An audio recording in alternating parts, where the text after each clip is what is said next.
आकाशवाणी नागपूर धैर्यशील मेश्राम आपल्याला ठळक बातम्या देत आहे। प्राथमिक शिक्षक पदाकरिता फक्त पात्रता प्रमाणपत्र मिळवण्यासाठी महाराष्ट्र राज्य परीक्षा परिषदेच्या वतीनं 10 नोव्हेंबर 2024 रोजी महाराष्ट्र शिक्षक पात्रता परीक्षेचे अर्थात महाटेट आयोजन करण्यात आले आहे। या परीक्षेसाठी ऑनलाईन अर्ज भरण्याची अंतिम मुदत 30 सप्टेंबर 2024 आहे।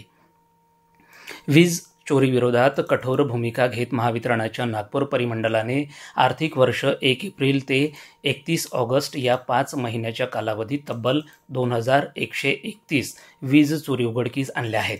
नागपूर पाठोपाठ महावितरणाने वर्धा जिल्ह्यात देखील 304 प्रकरणे उघडकीस आणली आहे।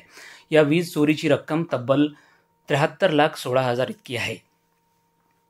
होऊ घातलेल्या विधानसभा निवडणुकीच्या अनुषंगाने मतदारांमध्ये मतदान यंत्र वापराबाबत आणि मतदानाचा हक्क बजावण्याबाबत जागरूकता निर्माण होण्यासाठी ईव्हीएम व्हीव्हीपॅट यंत्राबाबत जनजागृती मोहिमेचा आरंभ अकोल्याचे जिल्हाधिकारी अजित कुंभार यांच्या हस्ते हिरवी झेंडी दाखवून करण्यात आला।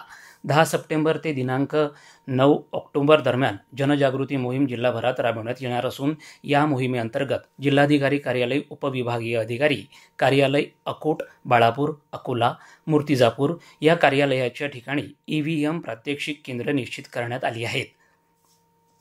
सध्या पावसाळा सुरू असतानाही जवळपास 20,000 लोकसंख्या असलेल्या अमरावती जिल्ह्यातील येवद्याला मागील 3 वर्षांपासून 3 ते 4 दिवसाआड पाणीपुरवठा करण्यात येत आहे।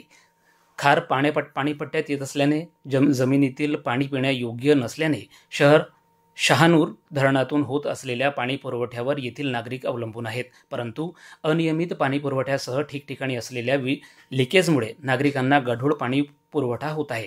जनतेला वेठीस धरणाऱ्या कर्मचाऱ्यांवर महाराष्ट्र जीवन प्राधिकरणाने कारवाई करावी आणि पाणी पुरवठा नियमित करावा अशी मागणी इथल्या नागरिकांकडून होत आहे।